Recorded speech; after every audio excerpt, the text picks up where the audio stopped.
check for monsters. Honey, there's no such thing as monsters. So what happened to me? Honestly, we're not sure. Can't find any other cases like mine in any of the medical journals.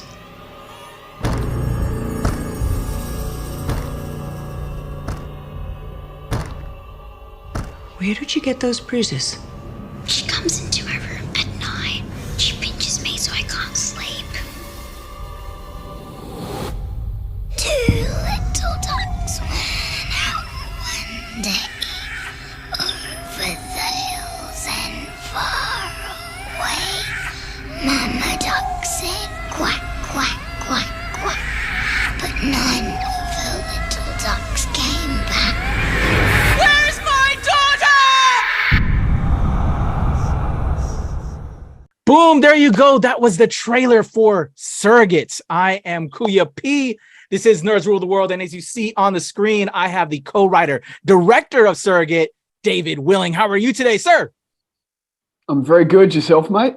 I am well. I love mates. I love talking to my friends down under, if you will. Down under. I've had quite a bit of amazing Australian filmmakers on the show. So a pleasure to meet another amazing Australian filmmaker. Tell me about the Surrogate. We just checked out the trailer a little bit. Tell me, actually, let's take it back a little bit. Where did this German idea start? I like getting those stories. What brought you to Surrogate?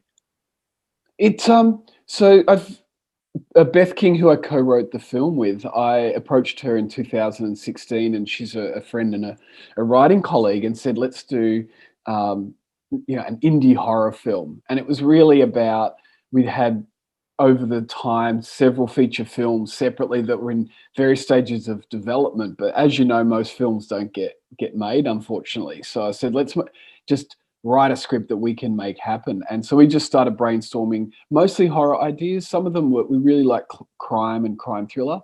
And Surrogate was one of about 6 ideas that emerged from a couple of months of brainstorming. That's the one we pursued. Excellent. So how long ago did this start? Because it takes a while for us to get these projects out there.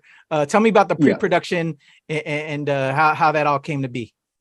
Yeah, so we started writing in 2016, and we spent about 2 years writing on and off. So we were in between developing drafts, and I was doing some directing gigs, and Beth writes for TV in Australia, so she had some writing gigs. So we spent that 2 years writing, and then it was about another 18 months of getting cast and crew and financing the film, and then we shot it in November 2020. So the pre-production process was essentially standard for all films, just getting that cast and crew together and finance, and finding out a way to just to make it happen. That was really the key part. How do we guarantee that it happens?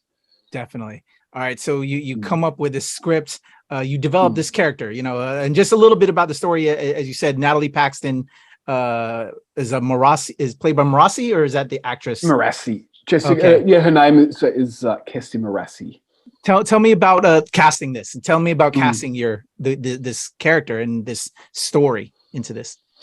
Yeah, so Kirsty's most well known internationally for Wolf Creek. So she's the woman sitting in the middle of the road in the outback, covered in blood, and she was on Home and Away at the time, which is an Australian soap opera, and she was just wrapping up on that, and it was one of the other actors in the film who's also a producer. I was having coffee with him, and he said, I've heard that she's finishing up this TV show and she's looking to do a film at the moment.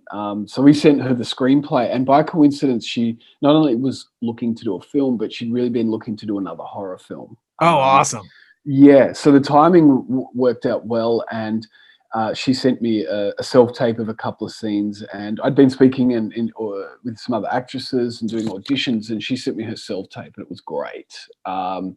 And so did the normal, get everything kind of sorted, and then she came onto the project from there. Excellent. All right, so we're on set. Tell me about the production a little bit. Were you able to get everything you wanted into the screenplay, or any challenges that you kind of came across in the adaptation? Yeah, it was. So the shoot was, I mean, we had a pretty tight screenplay. What was interesting is I'd said to Beth at the start that it needs to be 85 to 90 pages. And that was really for scheduling and practical considerations. And the schedule was really tight, as was because we've got 3 child actors in the film. One of the things that really was a unique challenge I hadn't had on a film before is they can only be on set for certain periods of time. Yeah. So we only could have the girls for 8 hours a day, and they can't be on set till after 11 p.m. So one of the unique things was that you've got to get their scenes shot in that time frame, and you prioritize their shots. So there's a couple of scenes with Kesty with when we did her close-ups, that Tasha, who played her daughter, wasn't there anymore because it was getting too late or she'd been on set. So Kesty had to run those scenes with just a production assistant reading off camera. And, to her credit, she's such a good actress. She's able to, you can't tell. But it certainly, it put, as directing, there's all sorts of pressures and strains happening on the day. And it was one I just said I hadn't encountered before. But it all worked out, which is the main thing. I love that. On that note, as a director myself and as a filmmaker, any tricks do you do when you're working with children to maybe get more emotion out of them that you might have learned while doing this? Or was this your first time working with children? I don't know. I'm curious. Yeah, it was my first time directing children, and so we had 3 9-year-olds. They'd been written as long as they were in the 7 to 10-year-old range, and initially, I was like, oh, how do I go about this? And I had to really think about it and come up with a strategy. And the 2 things I learned, one of them was it's the same as directing adults in the context of it's about how you're getting them comfortable and confident to express what they need to express in the scenes. And it's just working out which ways of communication they prefer. Some actors like a very in-depth conversation about the character, and others just need to know, what's my goal in the scene, and I'm good to go. And then you just direct them emotionally. But what I found with the children was about getting them comfortable with me and with the other adult actors. So rehearsal process, we had a really good rehearsal process, but during that period, at the start of the rehearsal, there was no running lines or acting. We would play games, so drawing games. One of the actors, him and one of the other girls, they were kicking a soccer ball around. There's a dog in the film, so we had the dog in one day. And it was all about, getting them comfortable, really. And then, so when they get on set, there's no surprises as well. So any of the physical stuff that happens in the film, we went and practiced and did all those things before. So you're not throwing too much on them on the day. Awesome. Yeah. And with it being a horror film, I'm always nervous, especially because you want to kind of get that true expression and everything off of that. Did they enjoy it? Were they scared? Were they, how did they react to all of it?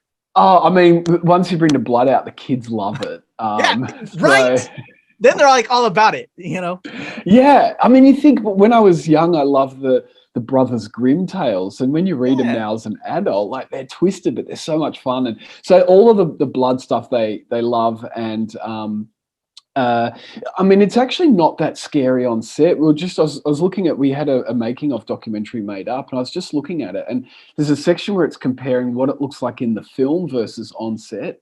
And sometimes on set, it's as bright as what it is now. So sometimes it's about more how you create that, that tension or fear. And a lot of it, again, the adult actors were great with the kids, and it really is them bouncing off each other. Sometimes I would play Mark Byers, who wrote the music and composed the music. He did some demos, and I would play them on set sometimes just to remind everyone, this is the mood or atmosphere. Because when you have 20 people in a room and a camera and lights and makeup people, it's not a very scary atmosphere. But the kids were able to, drop in and out of that, really well. Awesome. Yeah. As a kid, as a young kid actor, at little theater, not big time stuff. I remember seeing the making of Thriller for Michael Jackson's The Thriller music video, and that made me fall in love with the art of filmmaking, because we got to see behind the scenes. Yeah. You got to see them making the werewolf costume and all of that, and just that made me want to be a filmmaker and an actor early on. So yeah, kids, that's what I kind of showed my daughter, because she's wanting to get into this trade now. So yeah, definitely if you start them young, it takes away a little bit of the fear, you know, they know it's not real, it's all fake. But yeah, you fall in love with the art of filmmaking that way.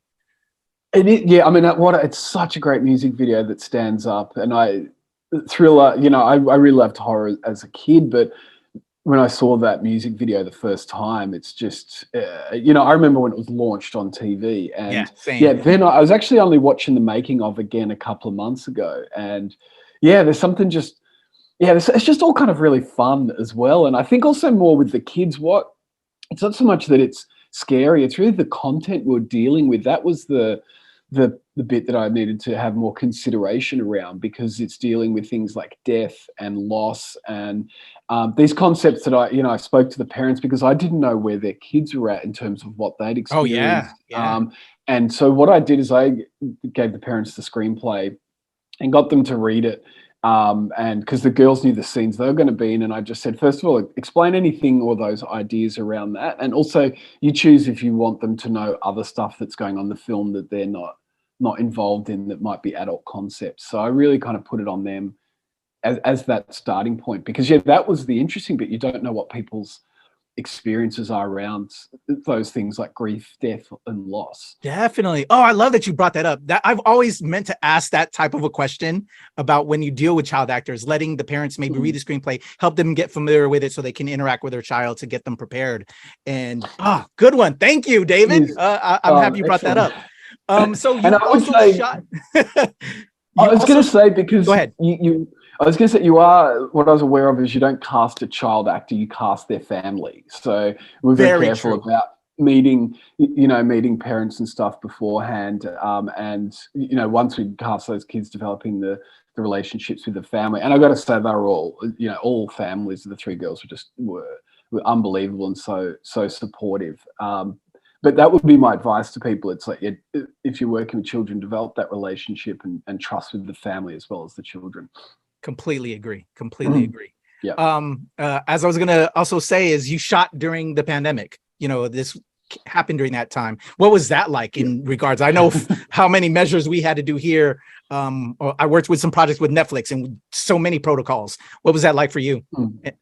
Well, I mean, for us, we were shooting in a hospital a lot, and Alice Chaston, who was one of our co-producers, she was given the job of finding that, and that was the epic part, trying to find a hospital to shoot. And there's a lot of hospital scenes in there, and we looked at a lot of places. And what's also tough is that they're very expensive to shoot in as well. So it was finding something that would work for the look, the budget, and the price range, and what would fit within all of our schedule. And we eventually found somewhere, but yeah, that was probably the hardest bit, trying to find that. And the film wouldn't have worked if we didn't have a hospital setting. So I haven't counted it, but there's probably 12 different hospital locations. And one of the tricks I got around with that is I offered to do, because they were switching to do a lot of online video stuff for their students. And so because I'm a filmmaking teacher as well, I said, hey, I'll come in and do a couple of days training with your staff because they sort of said, we don't know what we're doing with all this technology and cameras. And so, yeah, it was essentially, they gave a substantial discount for me to come back in and do a couple of days work. So it's always when you can offer something, it helps.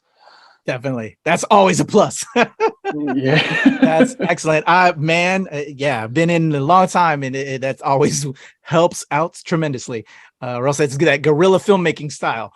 Yeah, unless, I mean, a hospital, we were surprised. Otherwise you need, $6,000-7,000 per day. Yeah. And we're thinking, if, even bigger productions might balk at that. That's a fair chunky budget if you're paying that every day on a location. So yeah, it was a very indie approach, but it worked out brilliantly, because we shot almost all the hospital scenes in one hospital and just shot in different levels and different rooms, so it looks like different places. Wow. Yeah. Excellent. You brought up that you're a teacher as well, a film teacher. Well, what with every project, I know I learned something. What would you say was the biggest thing you learned after doing Surrogate? Oh, gee, learned so many things. Oh, what was the biggest lesson I had on it? I mean, it's what was interesting also is no matter how set your screenplay is, we thought it was so tight, and it was 82 pages, and we still ended up cutting, I think, about 6 or 7 scenes out of what we'd shot. So the interesting bit is also really with a feature as opposed to short, you're on it a lot longer, so you don't have the film for a long time. But also what I discovered is you can go and you can keep doing things along the way. Like that's what I found. We got some of the cast in and did some ADR and rewrote a few lines because it wasn't clear what was happening in scenes. So so the advantage is you don't have the film for a long time, but then you can keep doing things along the way in post-production. Very true. And then there's always the Blu-ray DVD release, you know, when that drops. Everybody likes that additional bonus content. I know I do as a film fan. So absolutely, yeah. After it was completed, what was the reception like? Did this tour any festivals, or did it just premiere? And again, everybody, it's already available right now on TV on demand on Amazon, and on September 16th, it will be available on Google TV as well as Tubi. Did you tour it? Did you premiere it to the cast? What has the reception been like so far? So reception was great. So we had a world premiere in a cinema in Melbourne, just near where I live, and it went really well. We actually sold out 2 cinemas on the premiere, and so they rolled it on for a couple of weeks, and they were very manicured sessions. So either myself or some cast and crew were at each screening to do an introduction, and some of them we did Q&As, or we just did meet and greets afterwards. And it just we had a direct relationship with the handful of cinemas screening it, and just kept rolling it on. The sessions were selling out. They would put on another week and another week, and it was what was really fun about it is just watching it with audiences, because horror, you get those reactions. It's like comedy. Totally. You know, when you direct a comedy and there's that tension in the cinema, it's like a joke's coming up, are they going to laugh? Oh, they laughed. You know, and horror's the same. When the scares are picking up, you're watching people like hide and you know, start hugging their partner, and you know, someone actually passed out at the world premiere. Oh wow. Yeah. Which I shouldn't smile and laugh, but I no, I feel you. Yeah, I said to Renee, who was our special effects makeup artist, I said, you won't get a better compliment for your work than that.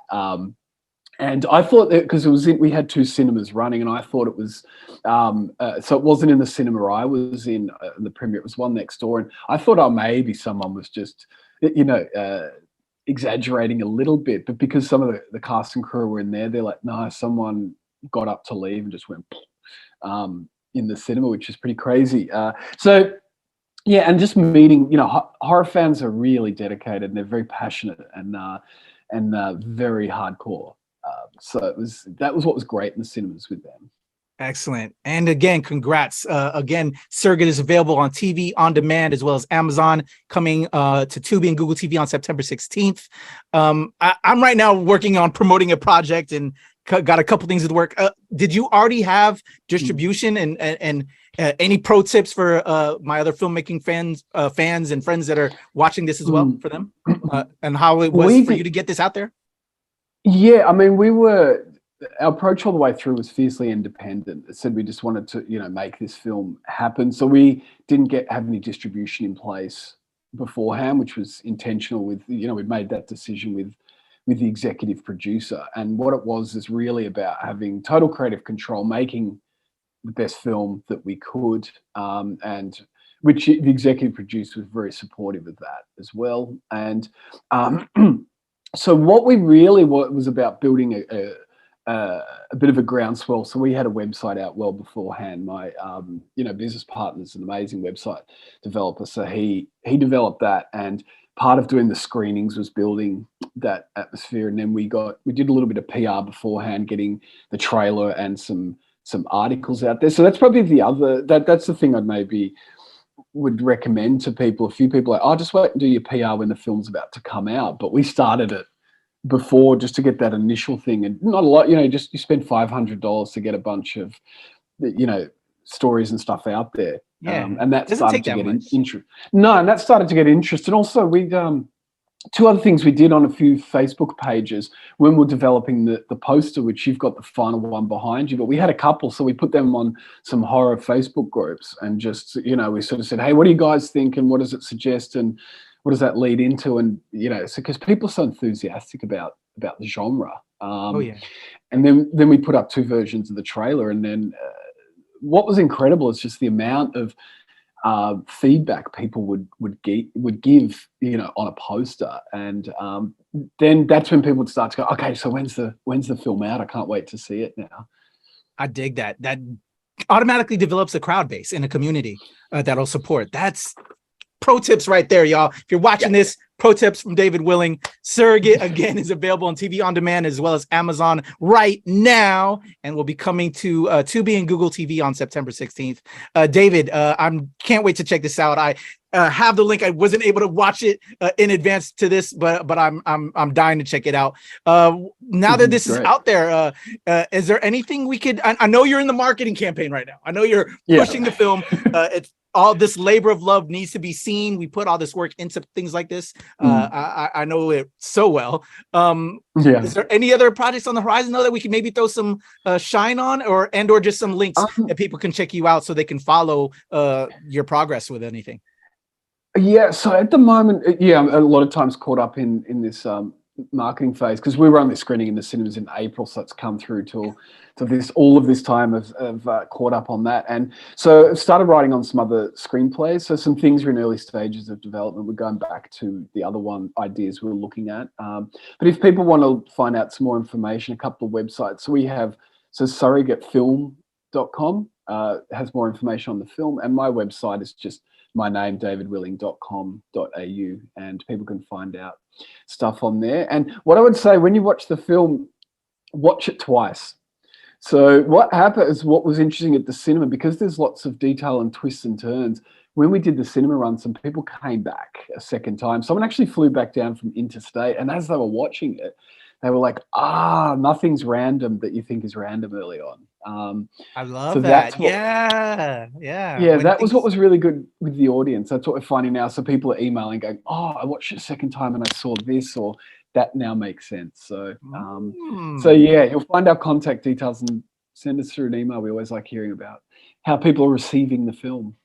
Definitely. I'll have all the links in the description, y'all. So if you're driving right now, you heard it, but you also can, when you pull up on, make sure you're safe, you're parked, check out the description, and I'll have the links. Make sure you check out the websites, give David all the follows, and let's support this film. Y'all know how I love my independent filmmakers, much like myself.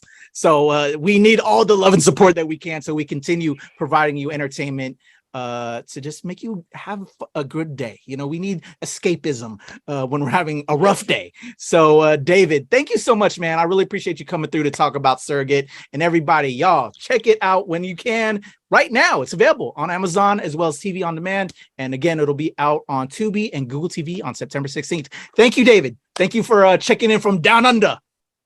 Thanks, mate. Really appreciate being on here. So hopefully we'll chat again soon. Definitely. All right, y'all. I am Kuya P. This is Nerds Rule the World. All right.